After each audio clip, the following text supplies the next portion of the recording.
Assalamualaikum warahmatullahi wabarakatuh.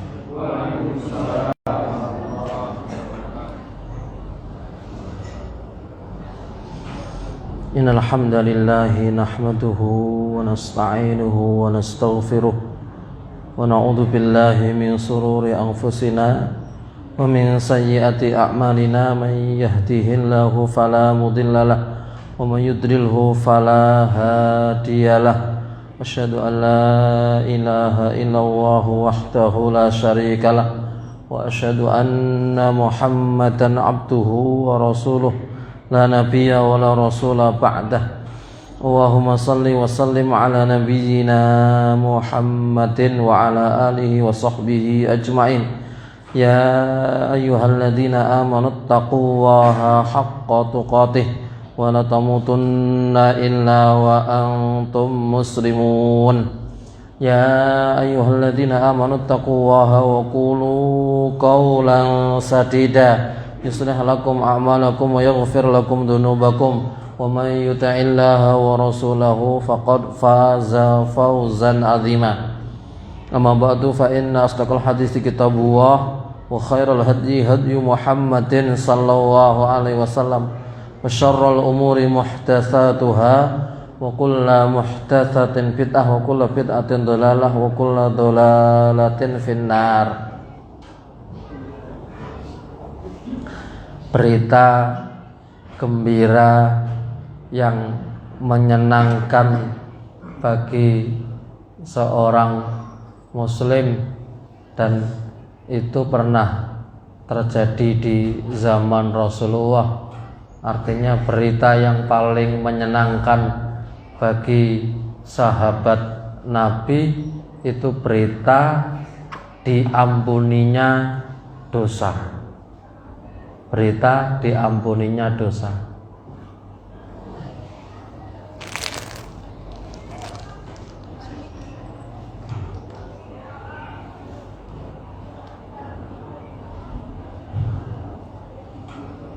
Dan peluang untuk mendapatkan ampunan sangat besar ketika seorang hamba memaksimalkan waktu-waktunya di bulan Ramadan. Hadis riwayat Imam Bukhari menyebutkan man shoma ramadhana imanan wahtisaban ghufira lahu ma taqaddama min dzambih. Barang siapa yang melaksanakan siam pada bulan Ramadan karena keimanannya kepada Allah, karena berharap pahala dari Allah, Allah akan ampunkan dosa-dosanya yang telah berlalu. Siang hari, dari mulai masuk waktu subuh sampai masuk waktu maghrib, kita melaksanakan siam dengan menjaga agar tidak melakukan perkara-perkara yang membatalkannya. Selagi itu juga kita menjaga mata kita, menjaga telinga kita, menjaga anggota tubuh kita dari perkara-perkara yang diharamkan. Selagi itu pula kita juga menjaga hati agar senantiasa ikhlas, tulus mengharap pahala dari Allah Subhanahu wa ta'ala. Siang hari itu menjadi bekal besar untuk mendapatkan ampunan Allah. Kabar gembira berikutnya, man qoma ramadhana imanan wahtisaban ghufira lahu ma taqaddama min dzambih. Barang siapa menegakkan waktu malam, setidak-tidaknya dia sholat tarawih dan witir, karena imannya kepada Allah dan mengharap pahala dari Allah, itu menjadi sebab diampunkannya dosa. Jadi siang harinya kita dapat kabar gembira akan diampuni dosa kita karena melaksanakan siam. malam harinya menjadi sebab diampuni dosa karena kita menegakkan dan menghidupkan malam. Kalau bahasa sederhana kita wis kurang opo.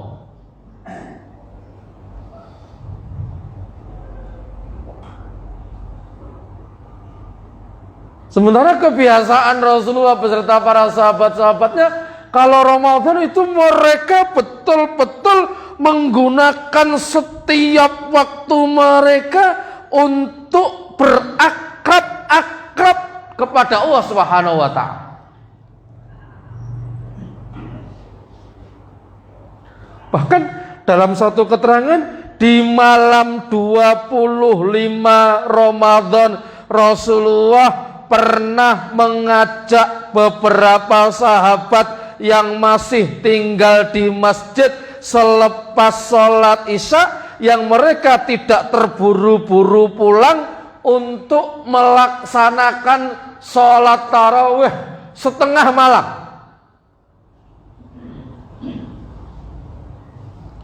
Mereka yang malam hari itu sholat bersama dengan Rasulullah merasa bahagia, merasa senang. Besok harinya kabar-kabar kepada sahabat-sahabat yang lain, kita kemarin sholat lail bersama dengan Rasulullah sampai setengah malam. Akhirnya malam 26 Rasulullah Shallallahu Alaihi Wasallam, para sahabat-sahabat Rasulullah Shallallahu Alaihi Wasallam tidak pulang selepas sholat isya, nunggu di masjid. Tapi ternyata Rasulullah tidak mengajak untuk sholat tarawih.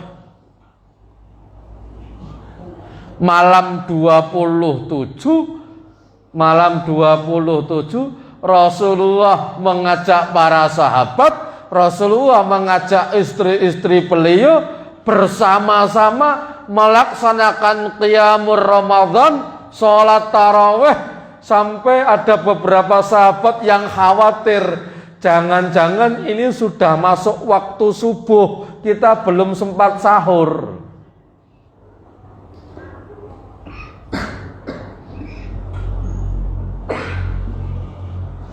Rasulullah selesaikan sholat qiyamul lailnya menjelang subuh. Beberapa sahabat bersahur dengan kurma. Mereka melanjutkan setelah itu sholat subuh, baru mereka beraktivitas yang lain. Saya membaca hadis yang diriwayatkan oleh sahabat Abdullah bin Amr. Hadis ini diriwayatkan oleh Imam Abu Dawud, bahwa beliau bertanya kepada Rasulullah Sallallahu Alaihi Wasallam, "Fi kam yaqra'ul Quran?"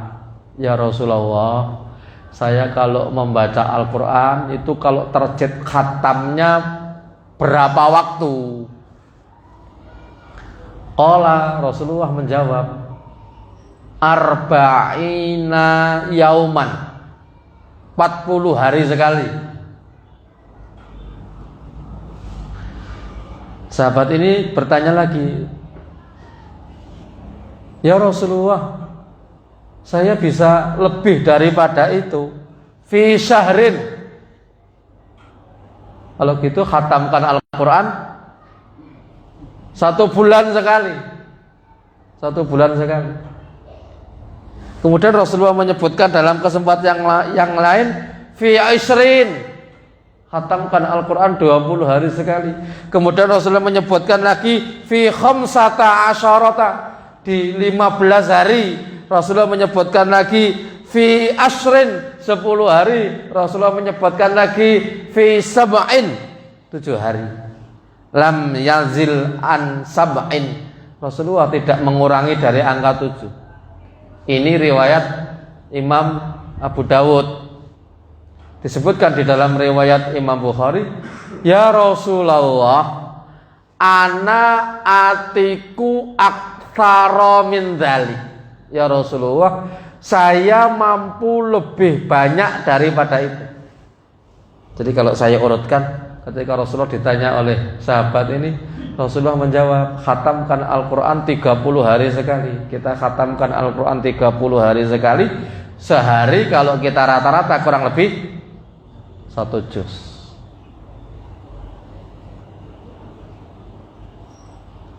Ya Rasulullah, atiku aktsara min dzalik. Ya Rasulullah, saya mampu lebih daripada itu. Nek bahasa kita, kok ger sesasi pisan kurang. Ya Rasulullah, saya lebih mampu lagi dari itu. Akhtimhu nisfa syahrin. Kalau gitu khatamkan Al-Quran setengah bulan sekali. Berarti sehari kurang lebih 2 juz. Sehari kurang lebih 2 juz. Ya Rasulullah, atiku aktsara min dzalik. Ya Rasulullah, saya mampu lebih daripada itu. Astaghfirullahaladzim, astaghfirullahaladzim, astaghfirullahaladzim. Itu kadang-kadang kalau mungkin itu dibincangkan antara satu orang dengan orang yang lain kepada seseorang, saya mampu lebih daripada itu, mungkin disenggol. Aja ngono. Engko luwih abot meneh, setengah sasi pisan wis abot. Kok aja nambah meneh, aja nambah. Tapi sahabatnya tetap nanya, ya Rasulullah, saya mampu lebih daripada itu. Akhtimhu asrota ayyam. Kalau begitu khatamkan Al-Quran 10 hari sekali. Sehari kurang lebih 3 juz. Sehari kurang lebih 3 juz. Ya Rasulullah, atiku aktsara min dzalik. Ya Rasulullah, saya mampu lebih daripada itu. Akhtimhu sittata ayyam. Khatamkan Al-Quran 6 hari sekali. Kemudian 5 hari sekali. Terakhirnya khatamkan Al-Quran 3 hari sekali. Khatamkan Al-Quran 3 hari sekali. Kata Imam Syafi'i Muhammad bin Idris Asy-Syafi'i, beliau wafat tahun 204 Hijriah, menyebutkan atau mengomentari hadis ini, itu di luar bulan Ramadan. Itu di luar bulan Ramadan. Artinya seorang muslim harus berusaha bahwa setiap harinya dia membaca Al-Quran. Itu yang pertama. Berusaha. Akan lebih ideal lagi kalau seorang muslim itu menghatamkan Al-Quran 30 hari sekali. Dalam bahasa lain, setiap hari dia bisa baca 1 juz. Kira-kira kalau dibaca agak pelan itu 45 menit yang lancar membaca. Yang baru latihan membaca, pahalanya pahala membaca dan pahala latihan baca. Kalau dibaca agak cepat sedikit, kira-kira 30 menit. Kira-kira 30 menit. Kira-kira 30 menit. Meluangkan waktu kira-kira 30 sampai 45 menit atau berapapun waktu yang diluangkan, diusahakan membaca setiap hari 1 juz. Imam Ghazali juga memberikan keterangan agar seorang muslim tidak termasuk orang yang menghajar Al-Quran, orang yang mendiamkan Al-Quran, maka setiap hari dia baca. Sibuknya diusahakan 3 hari sekali. Itu pun sesuatu yang sangat rendah. Orang mengaku cinta kepada Allah, cinta kepada Rasulullah, cinta kepada Al-Quran, baca Quran 3 hari sekali. Apalagi lo baca Al-Qurannya tanggal 1 Ramadan, Al-Quran dibuka, ngambil dari almari, baunya masih wangi, Masya Allah. dibaca tanggal 30 Ramadan waktu maghrib, dimasukkan lagi ke dalam almari, selama tinggal jumpa lagi tahun depan. Innalillahi wa inna ilaihi raji'un.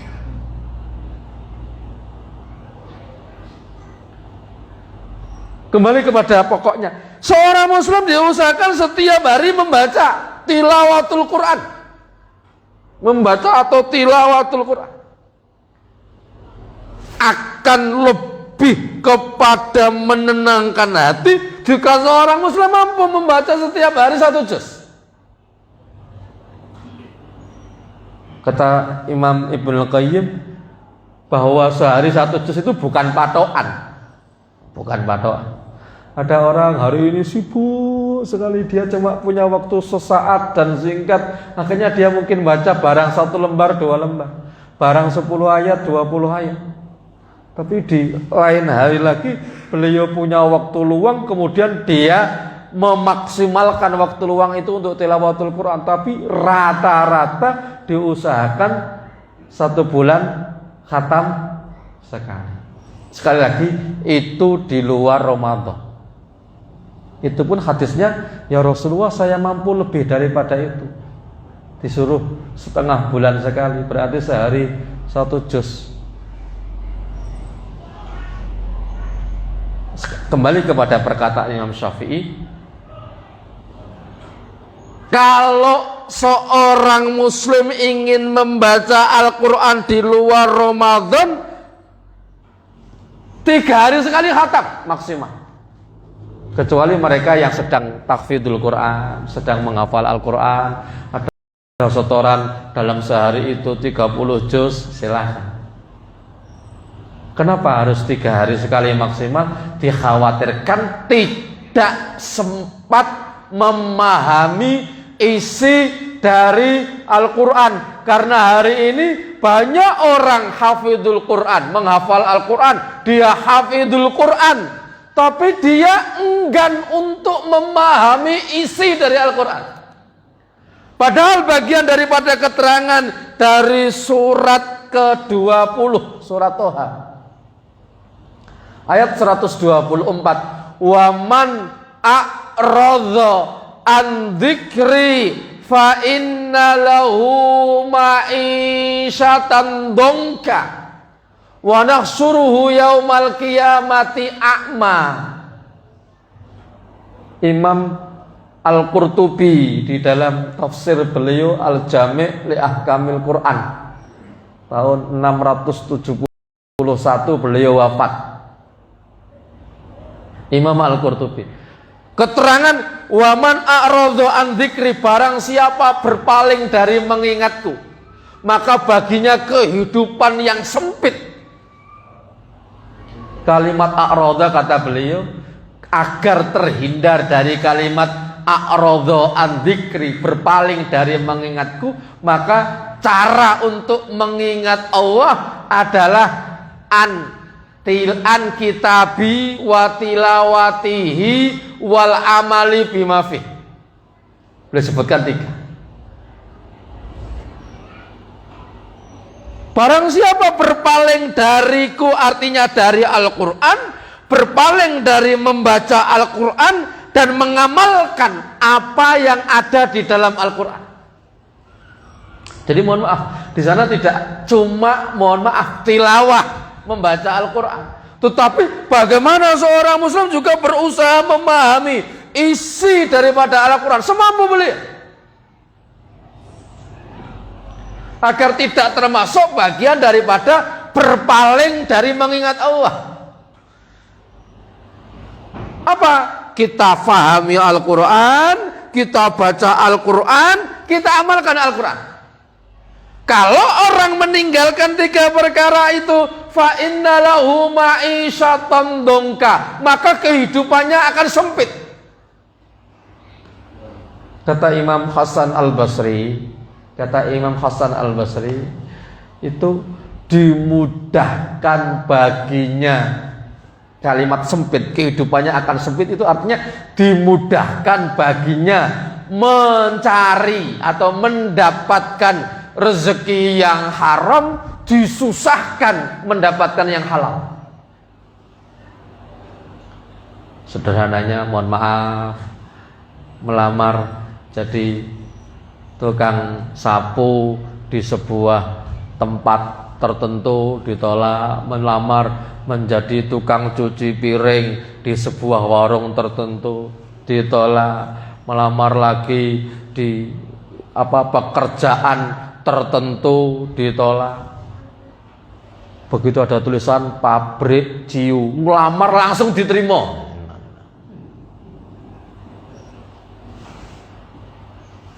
Begitu ngelamar bank konvensional, oh ya. Ini kebetulan kita lagi butuh pegawai. Innalillahi wa inna ilaihi raji'un. Disulitkan mendapatkan yang halal, dimudahkan mendapatkan yang haram. Waliyadzubillah, summa na'udzubillah min dzalik. Padahal seorang muslim itu akan berusaha sekuat tenaga secara maksimal untuk meninggalkan yang haram, karena haram itu sumber malapetaka.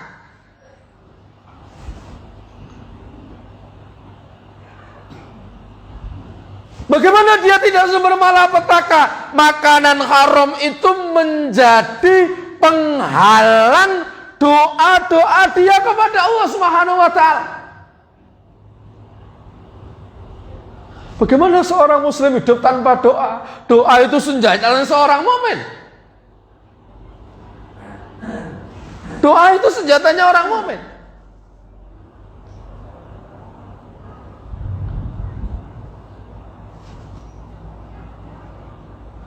Mamin abdin, tidaklah dari seorang hamba yakdzifu fi jawfihi luqmatal haram fala yuqbal minhu arba'in. Tidaklah dari seorang yang dengan sadar, orang mabuk sadar, memasukkan secuil daging yang haram ke dalam mulutnya, dikunyah, ditelan, maka tidak akan diterima selama 40. Ada beberapa keterangan tidak diterima doanya. Keterangan yang paling masyhur, tidak diterima selama 40 itu ada hadis yang menerangkan yang lain 40 hari.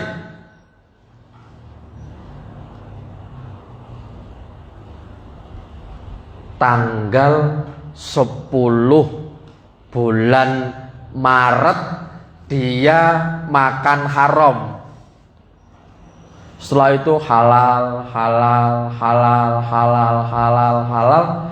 Tanggal 20 bulan April makan haram lagi. Setelah itu halal. Tanggal 30 Mei makan haram lagi. Itu ibaratnya seumur hidupnya tidak diterima doanya itu ya. Mohon maaf, itu kalau 40 hari sekali. Lah nek 30 dina pisan.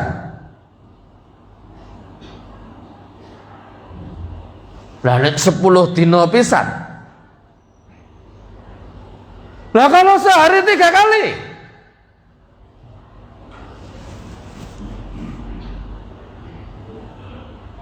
Lah kalau ternyata baju yang ia pakai dari hasil yang haram, peci yang ia pakai untuk sholat dari sesuatu yang haram, sarung yang ia pakai untuk sholat hasil dari sesuatu yang haram, kapan akan dikabulkan doa?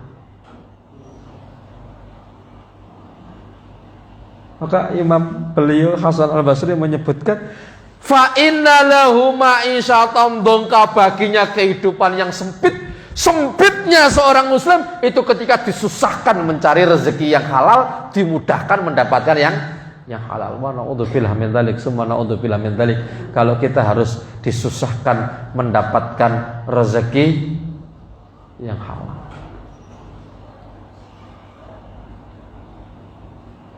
Saya ulangi, wa man a'rada an dzikri fa inna lahu ma'isyatan dongka.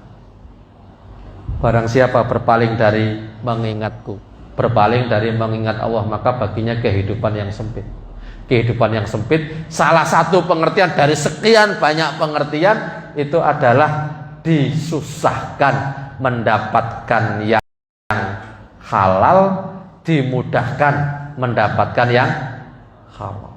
Naudzubillah min dzalik. Ada orang berkata, Ustaz, jangankan hari ini mencari yang halal, Ustaz, golek sing haram ya angel.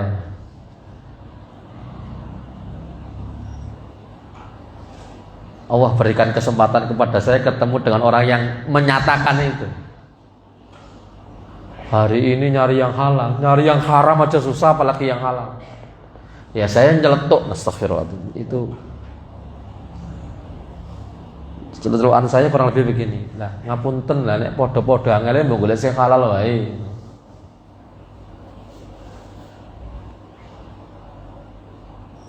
Kembali kepada poin kita. Jadi ketika di luar Ramadan kita baca Al-Quran, diusahakan khatam setiap 30 hari sekali. Kalau ternyata diberi kemampuan lebih setengah bulan sekali, silahkan.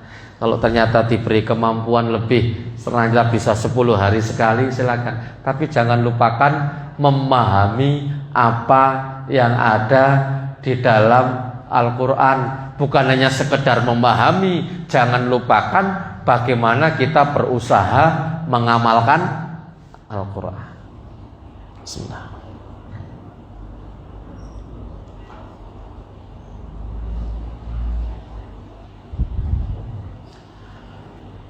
Di dalam kitab Syiar A'lamin Nubala itu ada satu kisah. Suatu waktu Imam Hasan Al-Basri berjumpa dengan seorang budak menjelang Ramadan. Pada menjelang bulan Ramadan. Kemudian budak itu mengatakan, ya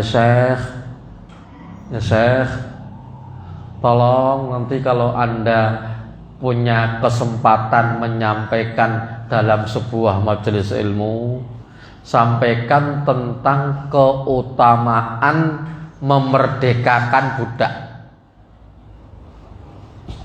Masuk tanggal 1 Ramadan dalam satu keterangan begitu. Imam Hasan Al-Basri tidak pernah menerangkan tentang keutamaan memerdekakan budak. Hari kedua, hari ketiga, hari ke-10, hari ke-20, sampai selesai Ramadan tidak pernah ngomong tentang keutamaan memerdekakan budak. Budak yang mendengarkan berharap-harap disampaikan orang ketang gersak cuwil itu, ternyata tidak mendapatkan itu. Setelah itu sebulan, 2 bulan, tahun berikutnya, budak ini sudah nggak menemui lagi Imam Hasan Al-Basri.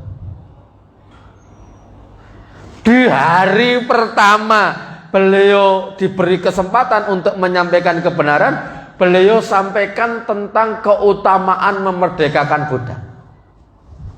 Selesai taklim, kurang kalau bahasa kita gitu ya, selesai ngaji, si budak ini mendekati kepada Imam Hasan Al-Basri. Ya Syekh, kenapa saya minta agar Anda menyampaikan keutamaan memerdekakan budak itu setahun yang lalu, Ramadan yang lalu Anda tidak menyampaikan sama sekali, tapi hari ini Ramadan kali ini saya tidak pernah meminta Anda untuk menyampaikan itu, Anda sampaikan. Kata Imam Hasan Al-Basri, kata beliau, sejak Anda meminta saya menyampaikan tentang keutamaan memerdekakan budak, maka sejak itu pula saya nabung. Ketika uang saya sudah cukup untuk memerdekakan budak, saya gunakan untuk memerdekakan budak, dan baru setelah itu saya mampu menyampaikan keutamaan memerdekakan budak. Kata Syekh bin Baz, apakah seorang ketika menyampaikan al-haq itu syaratnya harus pernah mengerjakan al-haq itu? Jawaban beliau, tidak harus. Kalau seorang menyampaikan al-haq harus sudah pernah melakukan terlebih dahulu, kebenaran bisa jadi akan terhambat untuk sampai kepada yang lain. Tetapi akan sangat utama kalau orang menyampaikan kebenaran tersebut dan dia pernah melaksanakan kebenaran itu. Ketika seorang menyampaikan keutamaan qiyamul lail, dia sudah pernah melaksanakan qiyamul lail, bahkan sudah menjadi kebiasaan. Ikhwanu fiddin rahimani wa rahimakumullah. Jadi ringkasnya, kita membaca Al-Quran, tapi di satu sisi yang lain jangan pernah lupakan mempelajari apa yang ada di dalam Al-Quran. Imam Muhammad bin Idris Asy-Syafi'i, Imam Muhammad bin Idris Asy-Syafi'i, atau kita kenal dengan Imam Syafi'i, itu satu waktu ditanya oleh murid-murid beliau berkaitan dengan ayat, ya Syekh, tunjukkan kepada kami ayat yang menerangkan tentang mengikuti apa yang dilaksanakan oleh sahabat-sahabat Nabi, yaitu mereka yang pernah berjumpa dengan Nabi. Kata Imam Syafi'i, mohon maaf, mulai hari ini sampai waktu yang tidak jelas majelis taklim kita libur. Kata Imam Syafi'i, saya pengen belajar terlebih dahulu. Beliau baca Al-Quran, tidak ketemu, baca lagi, tidak ketemu ayat itu, baca lagi.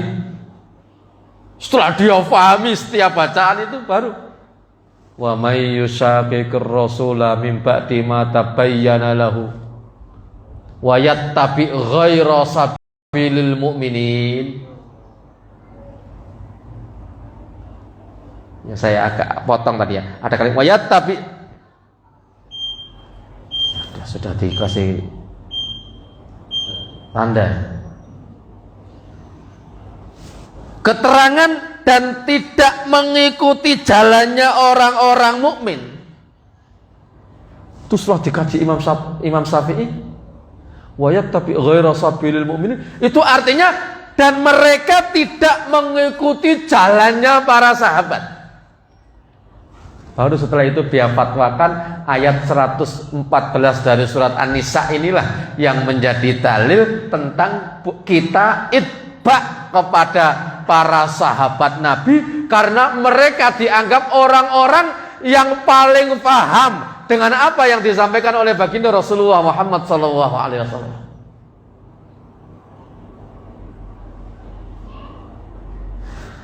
Jadi kalau saya luaskan, para ulama itu mereka adalah orang-orang yang sangat berhati-hati ketika menjawab pertanyaan. Kadang-kadang kalau hari ini malah kebalik, orang tanya bertele-tele, aku mudeng maksudnya pertanyaan, cukup. Jawabannya gini, Masya Allah ya. Aku mudeng maksudmu.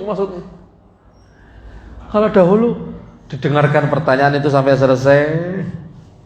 Kalau memang masih ada sesuatu yang meragukan, mohon maaf saya belum bisa menjelaskan jawaban itu dengan pasti. Tunggu beberapa waktu yang akan datang akan saya sampaikan.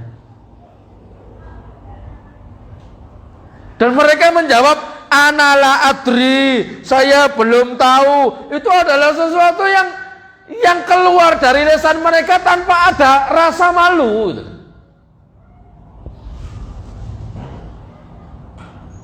Seorang yang dikatakan sebagai ulama itu menjawab la adri, itu bukan sesuatu yang memalukan. La adri, saya belum tahu, itu bukan sesuatu yang memalukan. Bahkan itulah kehebatan para ulama terdahulu, kejujuran ulama terdahulu. Ketika sesuatu belum difahami secara utuh, mereka lebih memilih untuk menunda memberikan jawaban. Kisah yang paling masyhur dalam urusan ini adalah kisahnya Imam Malik. Saya pernah angkat, astagfirullah.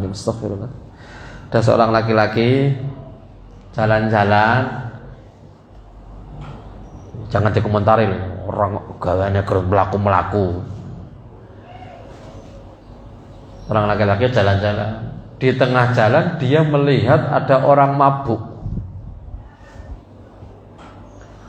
Begitu menjijikkannya menurut dia ketika melihat orang mabuk, kata-katanya ngelantur ke kanan ke kiri, terus kemudian gerakan-gerakan tubuhnya juga menunjukkan orang yang akhirnya dia itu secara spontan bersumpah, demi Allah, kata beliau, kalau ada dosa dalam urusan makanan yang nilainya, yang dosanya lebih besar daripada dosa minum khamr, saya ceraikan istri saya. Begitu dia sadar, saya tadi sumpah begitu ya. Datang kepada Imam Malik. Imam Malik bin Anas. Beliau wafat tahun 179 Hijriah. Imam madhab kedua setelah Imam Abu Hanifah. Ketika dia datang ke tempatnya Imam Malik, dia sampaikan apa yang dia lihat, kemudian dia sampaikan sumpahnya, apakah sudah jatuh talak saya atau bagaimana, apakah ada dalam urusan makanan dosa yang lebih besar daripada minum khamar. Kata Imam Malik, saudara mohon maaf, Anda pulang dulu, besok datang lagi ke sini, mudah-mudahan saya sudah mendapatkan jawabannya. Itu terus bukan ngelantur, jadi ini kiai kok orang mau dengan, enggak gitu loh ya. Pulang, hari besoknya datang lagi. Ya Syekh, gimana, sudah ketemu jawabannya? Ngapunten, dereng. Aja grundel ya.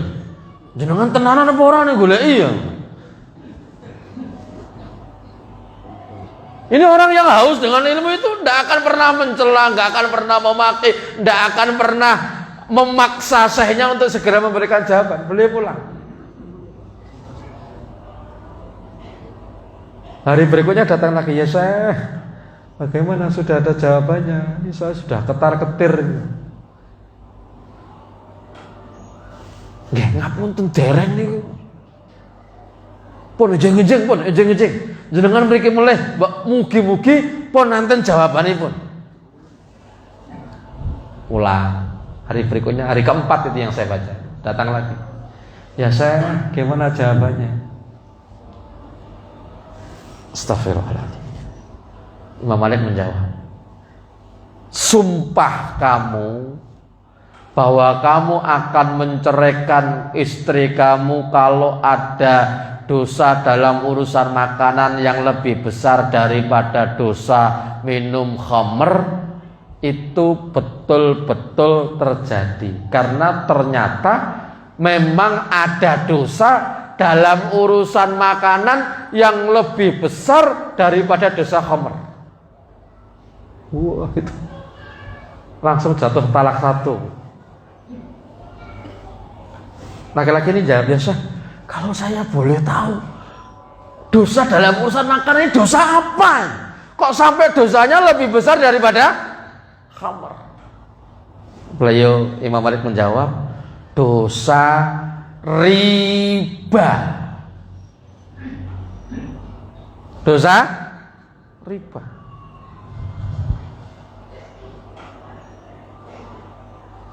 Maka kita membaca Al-Quran, tapi jangan pernah lupakan memahami Al-Quran. Jangan pernah bermalas-malas untuk mengamalkan apa yang ada di dalam Al-Quran. Karena itu tugas kita sebagai seorang hamba.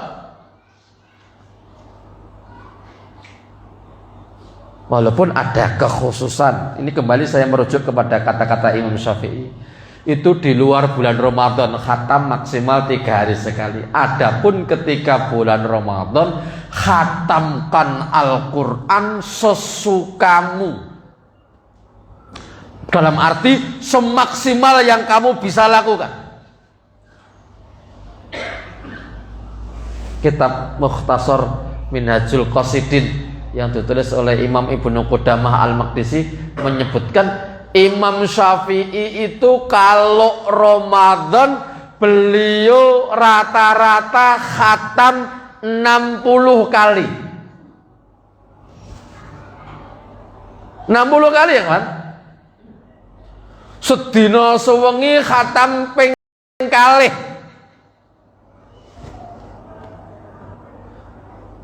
Ngarep laporan, wah kerjaku kapan? Nah, aku nang omah, aku arep bakdo barang ora duwe apa-apa piye ya. Imam Syafi'i itu dalam satu keterangan yang pernah saya baca, astagfirullahaladzim, dan ulama-ulama yang lain itu membiasakan kalau dia selepas Syawal itu mereka bekerja, ada yang sedikit yang disisakan untuk persiapan Ramadan yang akan datang. Begitu masuk Ramadan libur. Ustaz, apakah harus menerus seperti itu? Ya jika mampu, jika tidak, karena bekerja itu juga bagian daripada ibadah.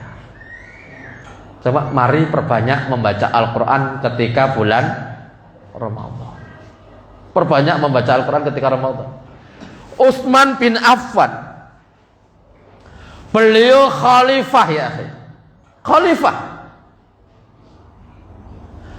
Daerah kekuasaannya itu, masya Allah, ke selatan itu sudah tembus di Yaman, ke utara itu daerah Syam Palestina, ke barat itu sok ketemu Maroko sampai disebutkan Mauritania, apa namanya, sampai pada astagfirullahaladzim, Spanyol, nyebrang ke atas itu kalau secara peta itu ada daerah Spanyol.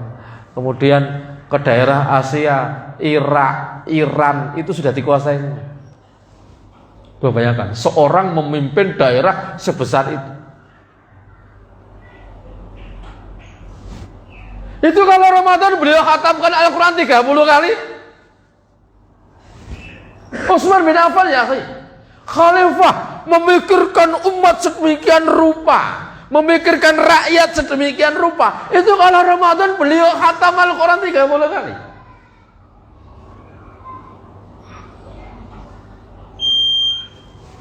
Sebentar, kau sabar sih deh.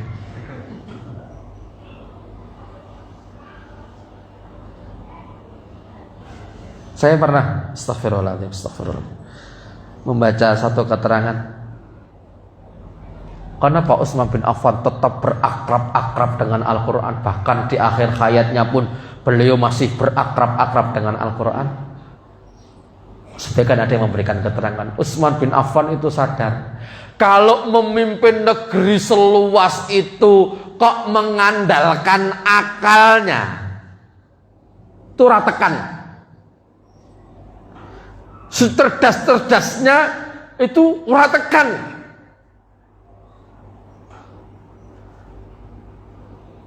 Maka beliau berusaha untuk mendekatkan diri kepada zat yang memberi akal. Beliau dekatkan dirinya dengan Allah Subhanahu wa Ta'ala, dan cara mendekatkan diri beliau memilih dengan banyak membaca Al-Quran. Semakin beliau banyak membaca Al-Quran, masalah-masalah itu semakin terbuka, problem-problem itu semakin mudah tertangani tanpa harus menyengsarakan rakyat.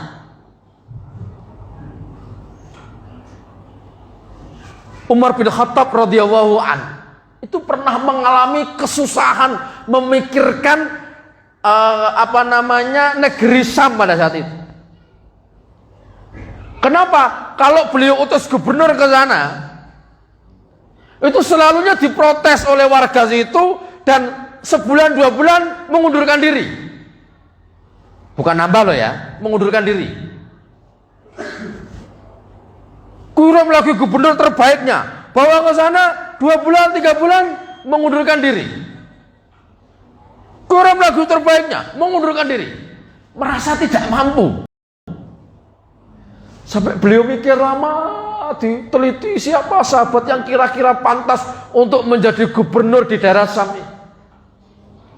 Ketemulah beliau seorang mujahid namanya Umair bin Sa'ad. Pada saat itu beliau sudah berada di Syam. Dipanggil oleh Umar bin Khattab selaku khalifah. Setelah sampai di hadapan Umar bin Khattab langsung memberikan titah, "Ya Umair, Anda saya minta untuk menjadi gubernur di Syam." "Ya Amirul Mukminin, kalau Anda menyuruh saya untuk menjadi tentara perang, saya siap. Ya Amirul Mukminin, kalau Anda menyuruh saya menjadi tukang bawa makanannya, saya siap. Tukang mengambil batu-batunya, saya siap. Tapi jangan perintahkan saya untuk menjadi gubernur." Apa yang dijawab? "Loh sing liyane itu daftar loh, nggawa duit, jenengan ra nggawa tak kai kok malah nolak piye?" Nggak gitu loh.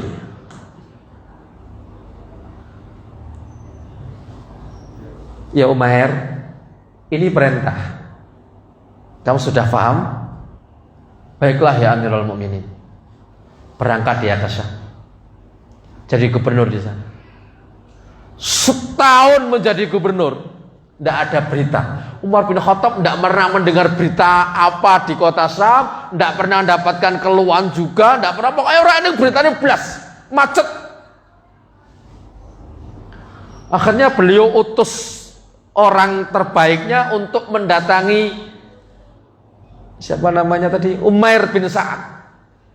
"Ya Umair, ini ada surat dari Amirul Mukminin." Padahal perjalanan kalau naik kuda itu sekira 1 bulan sampai 1,5 bulan. Dibaca oleh Umair bin Sa'ad. Saya disuruh balik. Antum tahu rumahnya Ikhwanuddin? Beliau beli sepetak rumah kecil, tempat tanah kecil. Dia bangun rumah secukupnya. Di sana ada beberapa potong pakaian, ada ember. Dalam suatu keterangan ini saya baca betul, ada ember dan ada periuk untuk masak. Pintu rumahnya dibuka 24 jam. Setiap urusan kaum muslimin datang setiap saat, kami siap melayani. Ringkasnya, dia jual. Dalam keterangan yang lain, dia kasihkan tanahnya yang sedikit tadi itu. Ini rumah loh ya, rumah miliknya gubernur loh ya. Kotak kecil.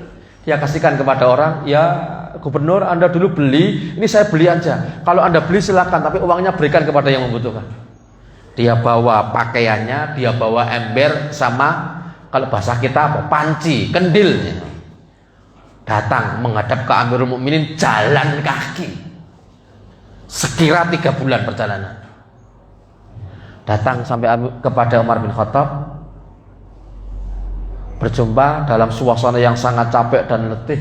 Umar bin Khattab kemudian berkomentar, "Kenapa engkau tidak memakai kuda atau memakai kuda?" "Karena warga sana tidak memberi saya itu. Ya saya datang dengan apa yang saya miliki." "Apa yang kamu bawa?" "Oh, semua harta benda saya semua harta benda saya bawa." Bayangannya Umar berarti ini akan membawa pajak banyak. "Mana harta bendanya?" "Ini." Tunjukkan beberapa helai pakaian, kendil plus ember. "Ini ya Amirul Mukminin." "Yakin ini?" "Iya, inilah yang saya bawa ya Amirul Mukminin." "Lah, mana harta zakat? Mana sedekah yang dikeluarkan oleh penduduk Syam?"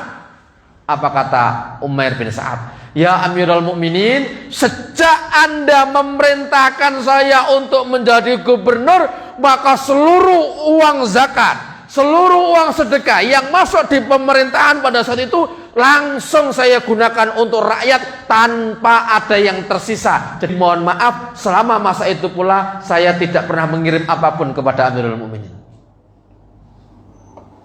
Sehingga beliau satu-satunya gubernur yang tidak mengundurkan diri karena tidak tahan, karena rakyatnya cocok. Apa kata ketika tahu tidak bawa apa-apa tadi? Apa kata Umar bin Khattab? Sekretaris kasih surat kepada Umair bin Sa'ad untuk melanjutkan menjadi gubernur. Apa kata Umar bin Sa'ad? Ya Amirul Mukminin, mohon dikasih maaf, saya tidak bisa melanjutkan lagi. Saya ingin hidup bersama dengan keluarga saya di pojokan Makkah begini dan begini. Ringkasnya kisahnya masih panjang, tapi saya potong sampai di situ. Yang intinya sekali lagi, mari bersama-sama kita berakrab-akrab dengan Al-Quran. Kalau kita mengatakan sibuk, ya mungkin semua orang akan sibuk. Tapi bagaimana kita menyempatkan diri untuk tilawatul Quran, lebih-lebih nanti pada bulan Ramadan. Maksimalkan semua yang kita mampu, semua yang kita kita punya untuk berakrab-akrab kepada Allah dengan banyak membaca Al-Quran. Kasih target dalam kehidupan kita. Silakan Anda target mau khatam sekian, silahkan. Intinya kita baca Al-Quran, kita perbanyak baca Al-Quran, tapi jangan lupakan ketulusan dan keikhlasan ketika melaksanakan semua itu, karena keikhlasan menjadi bahan pokok untuk diterimanya ibadah kita di bulan Ramadan. Mudah-mudahan kita diberi kemudahan oleh Allah dan kemampuan untuk sampai pada bulan Ramadan dan mampu menggunakan bulan Ramadan untuk berdekat-dekat kepadanya, memaksimalkan diri kita untuk berakrab-akrab kepadanya, mencari ridhonya, berharap di waktu yang akan datang kita diberi husnul khotimah. Amin ya rabbal alamin. Usikum wa iyaya nafsi bittaqwa. Assalamualaikum warahmatullahi wabarakatuh.